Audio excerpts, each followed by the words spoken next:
diri demi cita-cita. Belajar, bergerak, bermakna.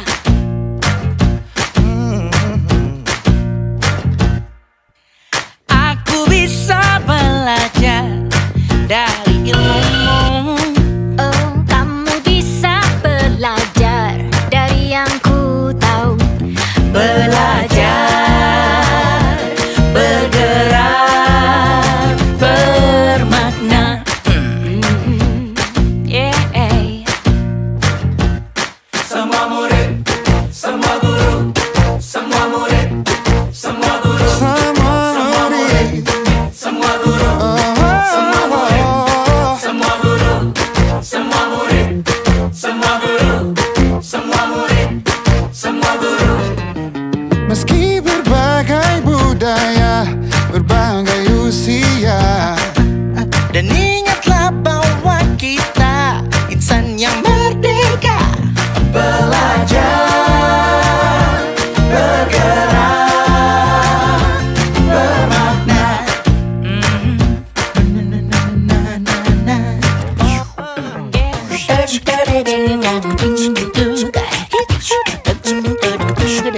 Semua murid, semua guru, semua murid, semua guru, semua murid, semua guru, semua murid, semua guru, semua murid, semua guru, semua murid, semua guru, semua murid, semua guru, semua murid, semua guru, semua murid, semua guru, semua murid, semua guru.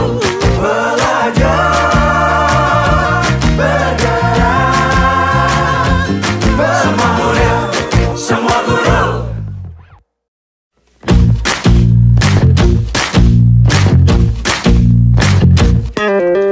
Kita bisa bersama mengubah dunia. Percaya pada diri demi cita-cita. Belajar, bergerak, bermakna.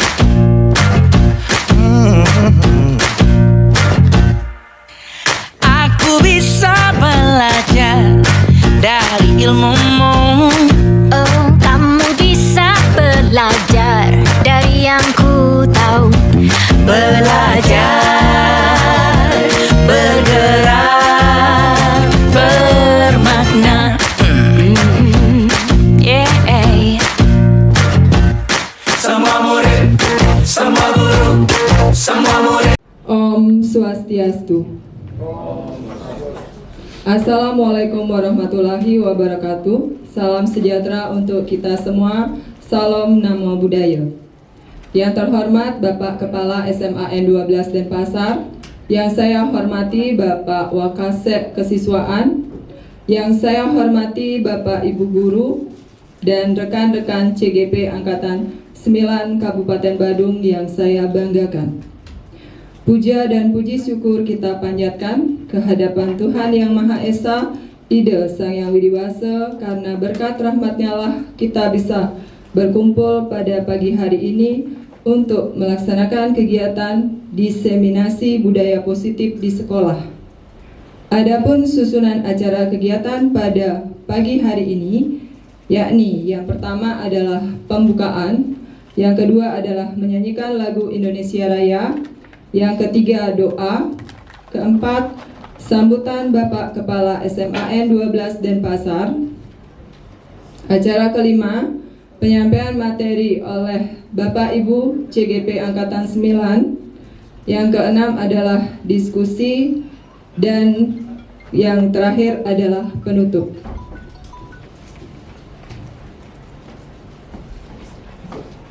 Baiklah Bapak dan Ibu, karena acara pembukaan sudah kita lalui, kita lanjutkan pada acara kedua, yakni menyanyikan lagu Indonesia Raya. Untuk itu hadirin dimohonkan untuk berdiri.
dimohon untuk tetap berdiri.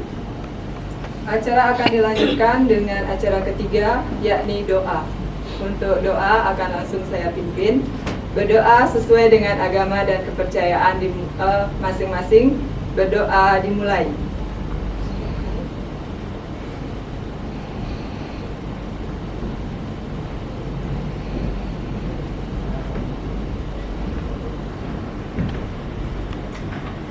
Kita sebagai umat beragama tidak henti-hentinya memanjatkan puja dan puji syukur kehadapan Ide Sang Yang Diwasa Tuhan Yang Maha Esa, karena pada hari ini kita semua dapat berkumpul bersama mengikuti kegiatan yang sangat baik, yaitu diseminasi budaya positif dari guru penggerak. Sebelumnya yang saya hormati Bapak Wakasek Kesiswaan SMA Negeri 1 Kuta, yang saya hormati Bapak Ibu CGP Angkatan ke-9 Kabupaten Badung, yang saya hormati Bapak Ibu guru pengajar SMA 1 Kuta dan SMA 12. Kegiatan ini kami atas nama lembaga SMA Negeri 12 menyambut positif kegiatan budaya positif ini. Diseminasi budaya positif ini mengingatkan saya dulu ketika saya CGP Angkatan 1, materinya sama juga budaya positif. Namun waktu itu kami belum ada yang bisa kami belum bisa kami contek gitu, karena angkatan pertama. Jadi searching di YouTube juga tidak ada, di Google juga tidak ada. Nah, jadi berdasarkan LMS kita belajar, akhirnya ya bisa juga melaksanakan tugasnya juga sama seperti ini, mendeseminasikan budaya positif.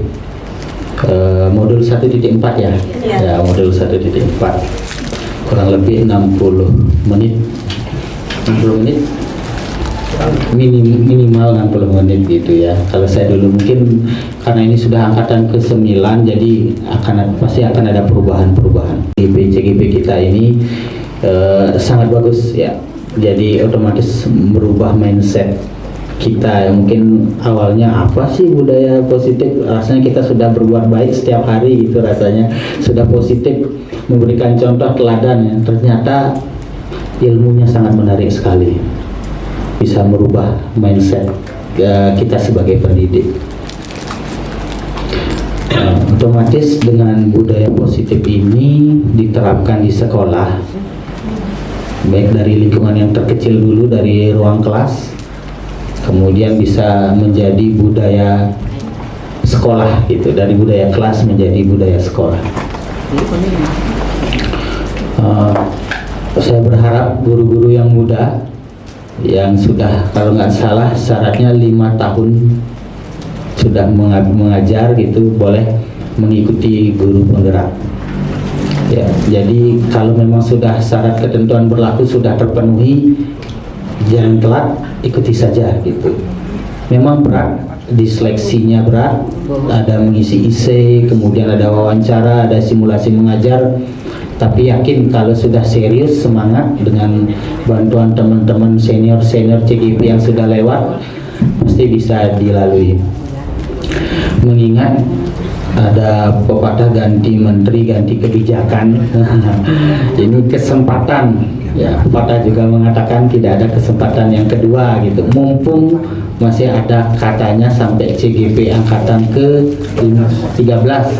Oh ya, ini angkatan ke-9. Jadi masih ada 10 sudah dibuka, kalau nggak salah 11 ini baru dibuka. Kalau 10 sudah tutup, angkatan 11, 12, 13. Ini masih ada kesempatan Bapak Ibu nanti ikuti. Kalau batas akhirnya ini kurang tahu saya ini 50 apa 55 ini kalau dari segi umur. 50 ya. Jadi memang ada syaratnya gitu, batas akhirnya. Saya berharap Bapak Ibu yang ada kesempatan belajar ini, mumpung ilmu gratis ya, 6 bulan itu tidak terasa, jadi akan ada kebersamaan, ilmu ya, dan tidak rugi mengikuti guru penggerak. Saya pun berdiri di sini karena salah satu karena guru penggerak. Saya guru penggerak angkatan pertama, kemudian fasilitator guru penggerak angkatan ke-5, dan saat ini sebagai instruktur guru penggerak angkatan ke-9 bertugas nanti 1 November untuk pembelajaran berdiferensiasi tapi Provinsi Jawa Tengah ya, untuk modul 2.1. Mungkin itu saja yang dapat saya sampaikan. Mohon dicermati diseminasi yang dilaksanakan oleh CGP Angkatan 9 Kabupaten Badung ini benar-benar ilmunya ini sangat berguna kita sebagai guru ya. Mungkin itu saja yang dapat saya sampaikan. Mohon maaf apabila ada kekurangan sesuai dengan permintaan pada hari ini atas Asung Kertewara Nugraha Sang Yang Widiwasa pada hari ini tanggal 24 ya, hari 24 Oktober 2023 hari Selasa pukul 10:11 kegiatan diseminasi budaya positif angkat CGP Angkatan 9 Kabupaten Badung saya nyatakan dibuka secara resmi. Saya akhiri dengan Parame Santi. Om Santi Santi Santi. Waktu saya kembalikan. Baik, terima kasih atas sambutan yang telah diberikan oleh Bapak Kepala Sekolah. Untuk selanjutnya pada kegiatan kita pagi hari ini, yakni penyampaian materi mengenai budaya positif yang pertama oleh Ibu Igusti Ayu Indrayani. Untuk itu kami persilahkan kepada Ibu Ida untuk menyampaikan materinya.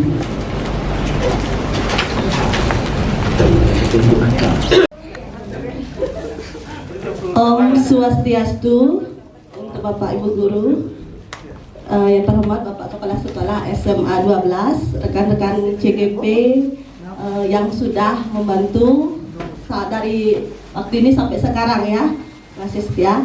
Jadi di sini saya akan memaparkan materi tentang aksi nyata modul 1.4 diseminasi pemahaman dan pengalaman penerapan budaya positif CGP Angkatan 9 Kabupaten Badung. Ya, jadi tim CGP kita sebenarnya ada 8 di sini. Jadi kita pecah menjadi 2. Nanti ada teman kita di SMA 1 lagi 4 orang. Yang sekarang kita dibagi menjadi 4 orang untuk yang SMA 12. Nama saya Gusti Ayu Indrayani, teman saya nanti Ibu Guru Sadayanti dan Ibu Putu Sudiase, dan yang terakhir Bapak Sediano ya.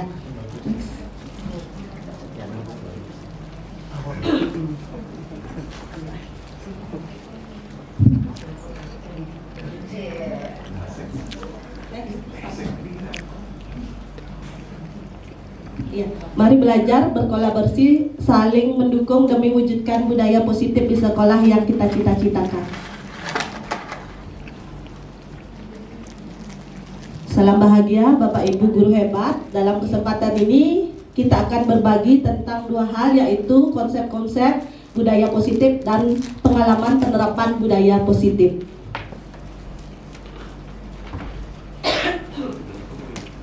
Nah, ini materi-materi yang akan kita paparkan.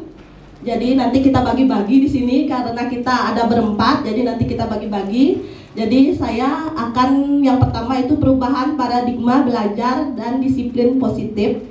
Terus nanti berikutnya kebutuhan dasar manusia dan motivasi, itu nanti dipaparkan oleh Bu Putu Sudiase.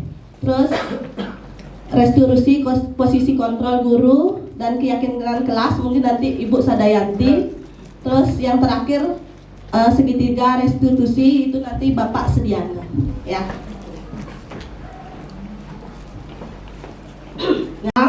Ya, jadi saya mau ajak Bapak Ibu semuanya, teman-teman, kita ice breaking dulu. Ya, yang di belakang sudah dia goyang-goyang ya. Mungkin Bapak Ibu Guru bisa berdiri sebentar ya, Bapak. Ya. Masa-masa kita menjadi anak TK ya. Jadi kalau anak TK itu kan tidak punya beban mereka. Jadi seperti kita sudah bebannya banyak, semakin tua semakin berumur kita makin banyak. Kalau sekarang kita merasa anak TK lagi biar tidak ada beban. Ya, sebelum kita memulai masuk ke materi, ya silakan.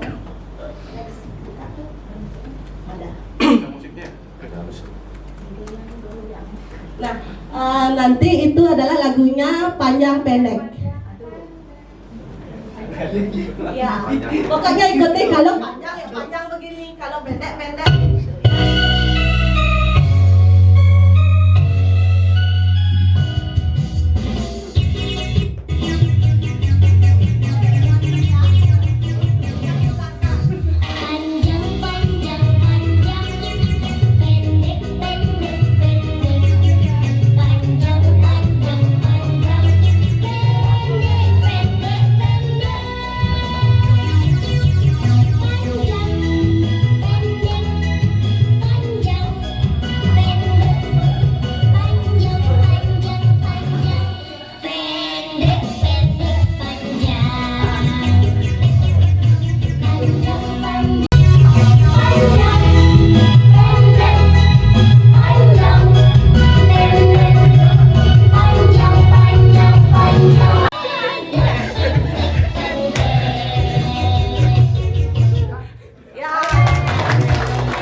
Ibu Dini, maka saya akan dikejar oleh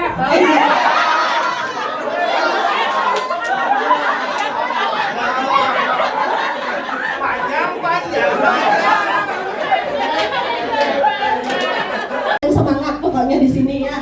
Pokoknya angkatan guru itu Pak Surya paling semangat ya. Kita lanjutkan. Yang pertama, mengubah paradigma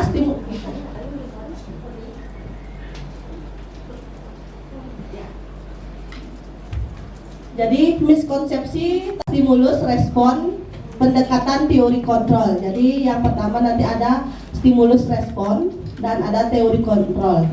Jadi realitas kebutuhan kita sama, jadi kebutuhan kita berbeda. Jadi teori kontrolnya. Terus semua orang melihat yang sama, setiap orang memiliki gambaran, tetapi teori kontrol semua perilaku memiliki tujuan. Orang lain bisa mengontrol saya. Teori kontrolnya hanya Anda yang bisa mengontrol diri Anda sendiri ya.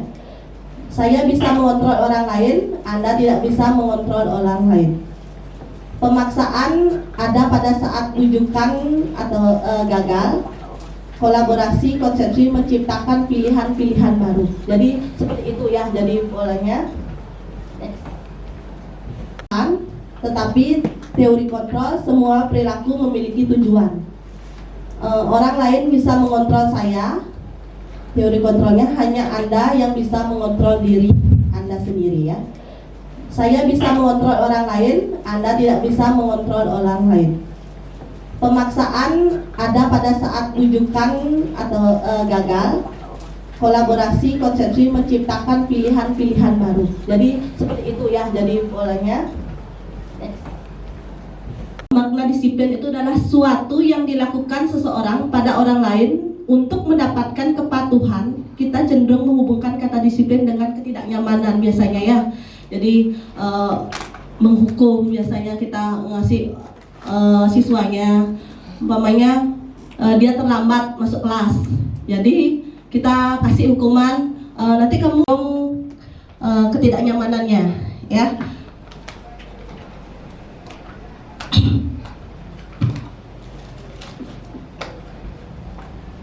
Di sini ada Bapak Ki Hajar Dewantara mengatakan bahwa di mana ada diri yang mewajibkan kita dengan sekeras-kerasnya, tetapi itu sama saja sebab jika kita tidak cakap melakukan self disiplin, wajiblah penguasa lain. Terima kasih. Ya, terima kasih teman-teman. Baik, terima kasih atas waktunya dan kesempatannya. Dan hari ini saya diberi kesempatan untuk menjelaskan materi tentang motivasi, kemudian ada hukuman, kemudian ada konsekuensi dan restitusi. Dan lagi satu adalah materi tentang 5 posisi kontrol. Ya, jadi Bapak dan Ibu, kita akan mulai pembahasan atau materi kita hari ini mengenai motivasi perilaku siswa. Kira-kira Bapak dan Ibu tahu nggak apa itu motivasi? Apakah itu motivasi? Mungkin Pak Nana bisa. Tentu kita memiliki tujuan yang pasti ya. Jadi kita datang ke sekolah, tujuan kita adalah mengajar siswa. Nah, bagaimana dengan siswa? Apa motivasinya dia untuk datang ke sekolah? Kira-kira Bapak dan Ibu pernah tanya tidak? Nah, apa sih motivasinya? Pernah nggak Bapak dan Ibu bertanya seperti itu? Nah, Pak Tungangga, boleh bercerita nggak Pak? Gimana tanggapan siswa ketika Bapak tanya? Intuitif mereka, memang apa namanya niatnya mereka seperti itu. Iya, oke, bagus sekali Pak ya. Jadi saya pun Bapak dan Ibu pernah bertanya kepada satu orang siswa ya. Kebetulan saya ngajar di kelas 12 IPS 6. Jadi saya tanya, nah apa sih motivasinya kamu sekolah? Ibu tahu motivasi saya sekolah yang pertama ketemu pacar.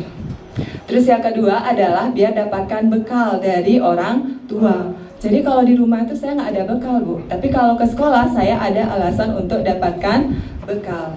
Jadi seperti itulah kira-kira Bapak dan Ibu, karena secara teori motivasi atau dorongan siswa itu datang ke sekolah ada yang karena intrinsik, karena keinginannya sendiri, tapi ada juga karena dari pengaruh pihak luar.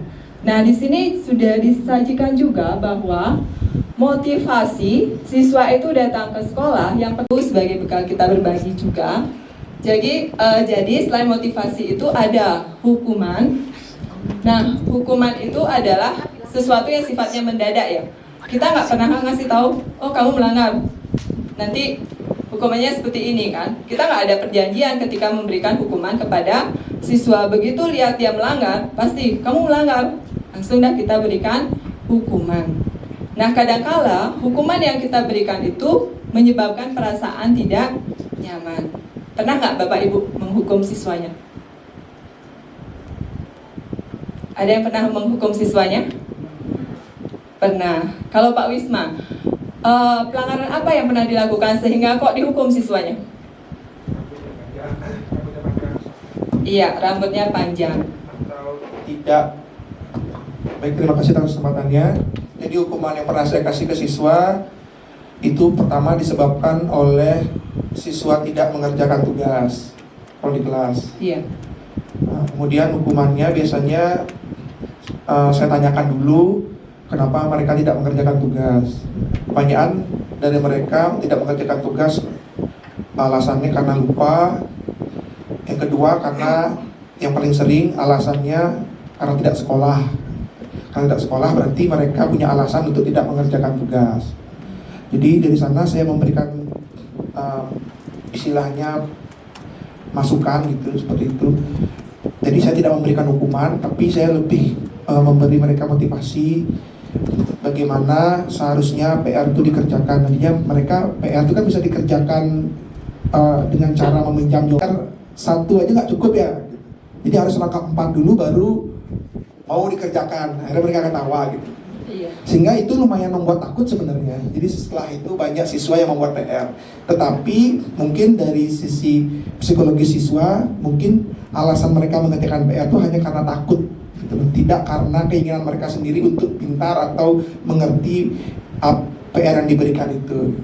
Setelah saya mendengar paparan dari Ibu tadi. Iya, benar sekali. Jadi ketika kita berikan hukuman kepada siswa, cenderung siswa itu mungkin di awal dia takut ya, tapi itu hanya berlaku untuk jangka yang pendek, tidak merubah dia secara total untuk bahwa ketika dia tidak mengerjakan PR, memang itu kesadarannya dia dan dia mau memperbaiki. Tetapi hukuman itu di dalamnya harus disertai dengan ancaman dulu. Kalau nggak diancam berarti dia tidak mau berubah. Ya, itu yang terjadi. Jadi lebih banyak ke motivasi secara eksternal yang terjadi ketika kita memberikan hukuman. Dan di samping itu, efeknya adalah siswa itu jadi marah, benci, dan dia tidak nyaman. Sedangkan filosofi dalam pembelajaran Ki Hajar Dewantara itu adalah bagaimana kita membuat siswa itu bahagia. Jadi begitu dia lihat gurunya, dia bisa senyum, dia bisa menyapa, hello. Terus yang kedua, poinnya adalah memperbaiki hubungan. Jadi kesalahan yang pernah terjadi itu bisa diperbaiki, ya. Terus itu adalah sebuah tawaran, bukan paksaan. Kita yang memberikan tawaran.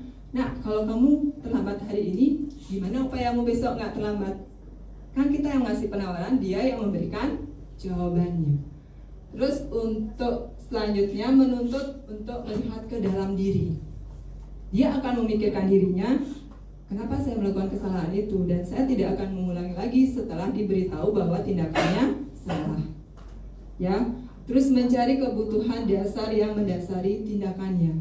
Kadang anak itu salah, pasti ada suatu kebutuhan yang belum terpenuhi. Pernah nggak Bapak Ibu lihat siswanya caper? Sengaja bajunya dikeluarin, sepatunya sengaja berbeda, tidak sesuai hari. Setelah kita tanya, kebutuhannya hanya satu, pengen diperhatikan sama gurunya. Jadi pas pelajaran PKS sering saya lihat, nak sengaja ya seperti ini untuk menarik saya, memperhatikan kamu, menyayangi kamu, dan lain sebagainya. Ya, jadi mereka pasti akan ketawa ketika saya begitukan. Dan yang poin pentingnya adalah menguatkan dan fokus pada solusi. Kita tidak akan menyalahkan lagi, tetapi fokus pada solusi untuk memperbaiki sikap dia hari ini dan di masa yang akan datang. Biar dia tahu ini salah, besok nggak boleh diulangi kembali. Seperti itu Bapak Ibu, dan terakhir, materi terakhir. Ya, saya waktunya lagi sedikit ya. Ini yang terakhir.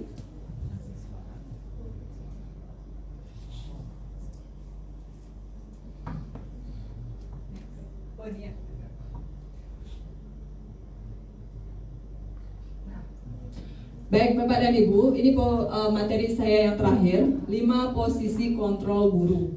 Maksudnya adalah kita mengontrol sisi dalam 5 posisi ini biasanya ya, yang sering terjadi. Yang pertama adalah, pasti kita lebih pada aturan. Kamu tahu nggak peraturan itu apa? Apa yang telah kamu lakukan?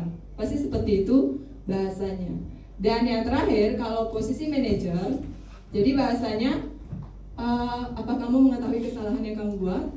Lalu hal apa yang kamu lakukan untuk tidak mengulangi kesalahan tersebut? Apa yang kamu yakini? Jadi kurang lebih seperti itu Bapak dan Ibu, dan mungkin untuk lebih memahami lagi, saya akan putarkan satu video ya tentang posisi penghukumnya. Jadi ekspresinya akan seperti ini. Silakan Bu, ya. Hukum. Ya. Demikian Bapak dan Ibu. Semoga apa yang kami bagi hari ini semoga bisa diterima dan semoga bisa menjadi referensi buat kita nanti menghadapi siswa-siswa kita ya. Baik, terima kasih untuk waktu. Dilanjutkan ya. Baik, dilanjutkan oleh Ibu ya, Anak Agung Ayu Saryanti. Untuk itu kami persilakan.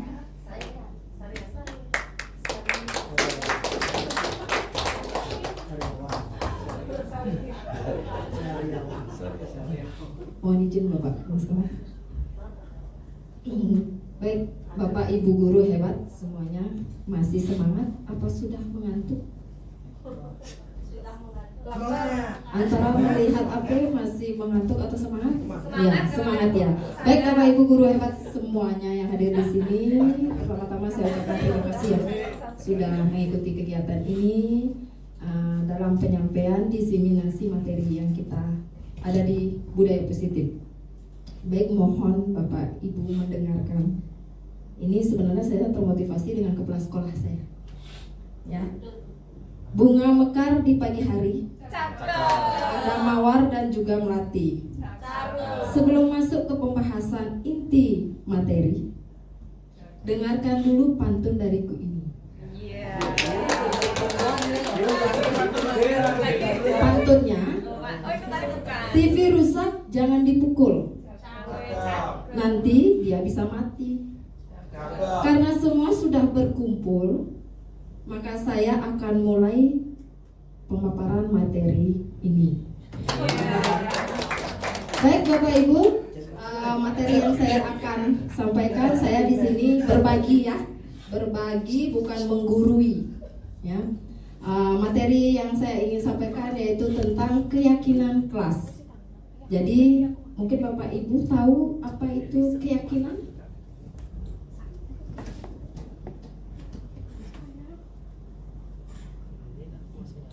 Baik, keyakinan.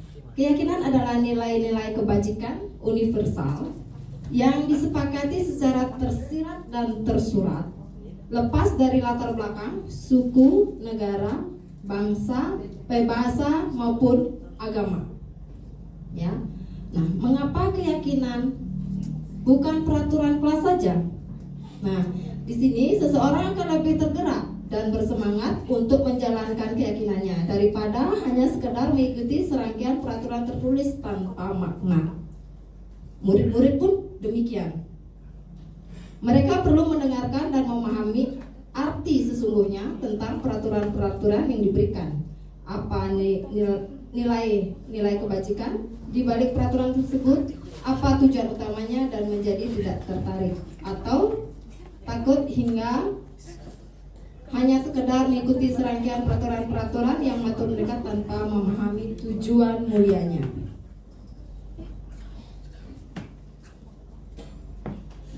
Nah, di sini keyakinan kelas menurut dosen, ya, di mana dibilang suatu keyakinan akan lebih memotivasi seseorang dari dalam dan intrinsik, ya. Seseorang akan lebih bersemangat untuk menjalankan keyakinannya daripada hanya sekedar mengikuti serangkaian peraturan. Next, Ibu. Nah, di sini ada kalimat, mengapa kita memiliki peraturan tentang menggunakan helm pada saat mengendarai kendaraan roda 2 atau motor? Nilai kebajikan apa yang ada? Untuk apa? Keselamatan.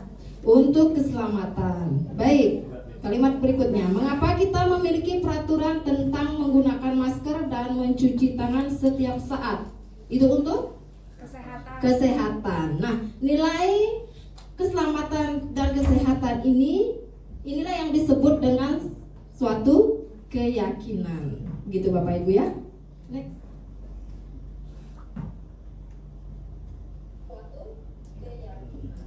Adapun tujuan kesepakatan kelas, yang pertama menciptakan pembelajaran yang berpusat pada murid, dan yang kedua memunculkan keterlibatan murid dalam menentukan kelas yang diimpikan sehingga murid lebih bertanggung jawab terhadap keputusan yang telah dibuat bersama.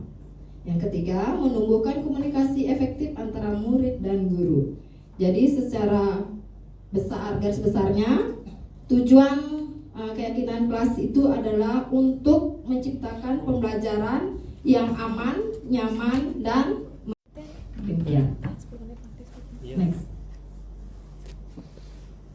Nah, Bapak Ibu, saya akan mengajak Bapak Ibu untuk menyimak video. Ini adalah video aksi nyata saya dalam pembentukan keyakinan kelas di 10/7, ya. Sebelumnya saya koordinasi dengan walinya juga, ya. Jadi keyakinan kelas Bapak Ibu juga bisa dengan perjanjian, ya, kesepakatan antara guru dan siswa yang seperti sebelumnya tadi, ya. Baik Bapak Ibu, demikian materi yang saya sampaikan.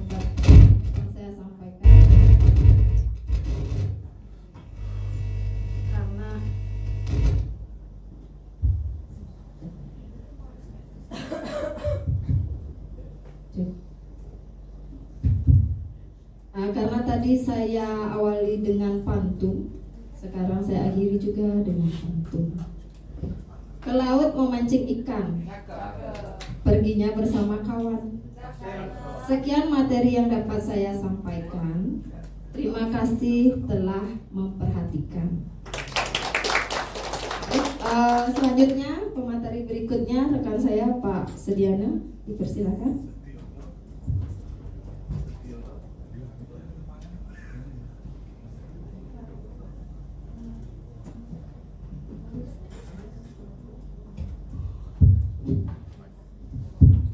Baik, terima kasih atas waktunya. Yang terhormat Bapak Kepala Sekolah SMA 12 Denpasar yang sudah berkenan hadir, teman-teman rekan-rekan guru yang saya hormati, begitu juga panitia sudah berkenan hadir pada hari ini. Untuk mempersingkat waktu, saya lanjut saja. Nah, di sini Saya akan membahas dua sub materi, yaitu 5 kebutuhan dasar manusia dan segitiga restitusi.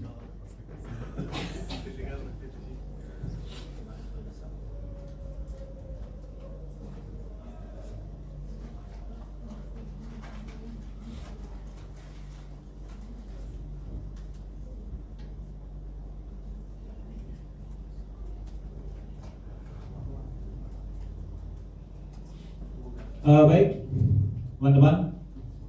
Nah, kita sebagai manusia memiliki 5 kebutuhan dasar. Nah, diantaranya yang pertama bertahan hidup atau survival. Itu merupakan kebutuhan dasar utama kita.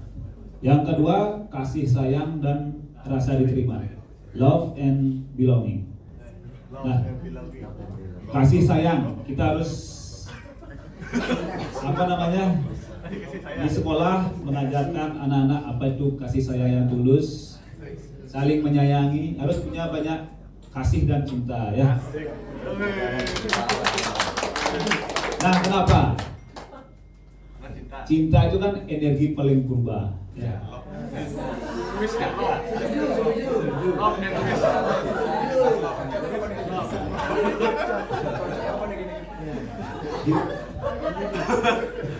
Kita bisa bayangkan kalau guru-guru punya di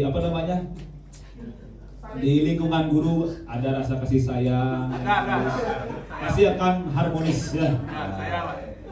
Kemudian kita juga harus wajib mengajarkan ke anak didik kita apa itu cinta yang tulus, apa itu cinta buta. Itu harus kita bisa menjelaskan kepada anak. Cinta yang tulus mengarahkan kita ke kemajuan, tapi cinta buta mengarahkan kita ke ketidakbenaran. Ya. Jadi Bapak Ibu guru harus punya banyak cinta. Maksudnya cinta pada teman, keluarga, istri dan lain-lain, ya. Baik, yang ketiga, penguasaan. Nah, ini maksudnya rasa seseorang itu akan lebih bangga, lebih bangga kalau dia mampu memiliki pengaruh pada orang lain atau pemimpin, ya. Dia memiliki power, dia memiliki penguasaan pada diri sendiri maupun orang lain. Semakin orang itu berkuasa, dia akan semakin merasa dihargai. Yang ketiga, yang keempat, kebebasan atau freedom. Nah, ini semua orang ingin memiliki freedom, ya, kebebasan. Semakin dikekang, kita sebagai guru aja banyak aturan akan menjadi stres, ya. Dan perlu kebebasan. Itu juga anak-anak didik kita. Kita berikan dia kebebasan dalam belajar, tapi dengan batas-batas yang sudah ditentukan.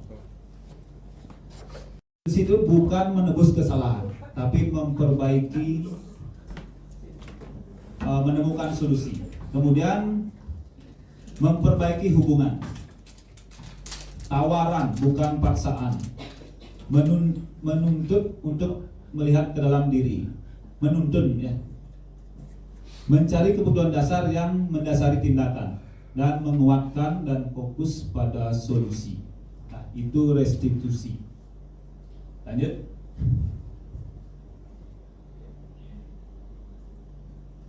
Nah, restitusi itu ada 3 langkah. Makanya disebut dengan segitiga, ya, 3 sudut. Nah, langkah yang pertama adalah menstabilkan identitas. Apa yang dimaksud dengan menstabilkan identitas? Saat anak-anak kita melakukan kesalahan atau pelanggaran, kita panggil dalam posisi sebagai murid. Kalau murid dipanggil oleh guru, dia pasti akan emosinya akan kurang bagus, ya, bisa grogi atau panik. Nah, di sana kita pertama langkah kita adalah menstabilkan identitasnya atau menenangkannya. Keep calm, ya. Tenangkan dulu dia. hilangkan kepanikannya dengan bahasa-bahasa yang lembut. Kemudian langkah yang kedua adalah validasi tindakan yang salah. Setelah dia bisa tenang, mengontrol emosinya, langkah berikutnya adalah validasi tindakan yang salah. Kita tanyakan apakah perilaku yang dia perbuat itu benar atau salah, seperti itu contoh. Kita berkomunikasi. Bagaimana kesepakatan di kelas, aturannya bagaimana, apakah tindakan anak itu benar atau salah. Itu disebut dengan validasi tindakan yang salah. Terakhir, menanyakan keyakinan. Masing-masing kelas atau tiap-tiap kelas itu mempunyai keyakinan yang dia miliki sendiri atau dibuat oleh sekolah atau wali, kesepakatan dari wali kelas dan anak didiknya. Itu kita bisa menanyakan keyakinan di kelasnya atau kesepakatan di kelas. Tentunya keyakinan kelas, kesepakatan kelas itu merujuk pada aturan sekolah, nilai-nilai positif.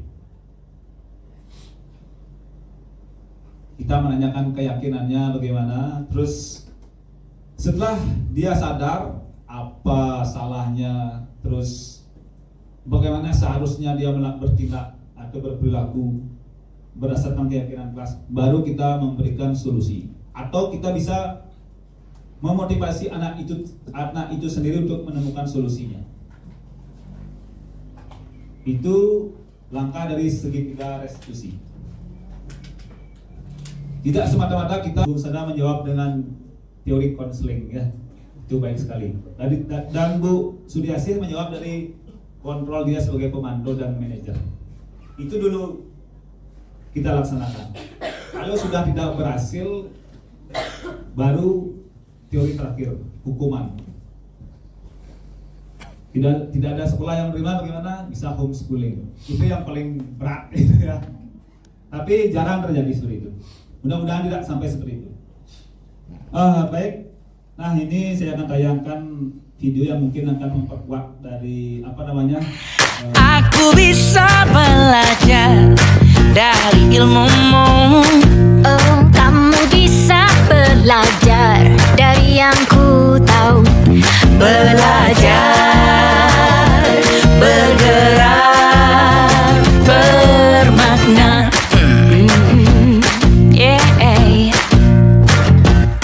Semua murid, semua guru, semua murid, semua guru, semua murid, semua guru, semua murid, semua guru, semua murid, semua guru, semua murid, semua guru. Meski berbagai budaya, berbagai usia, dan ingatlah bahwa kita insan yang merdeka. Belajar, bergerak, bermakna.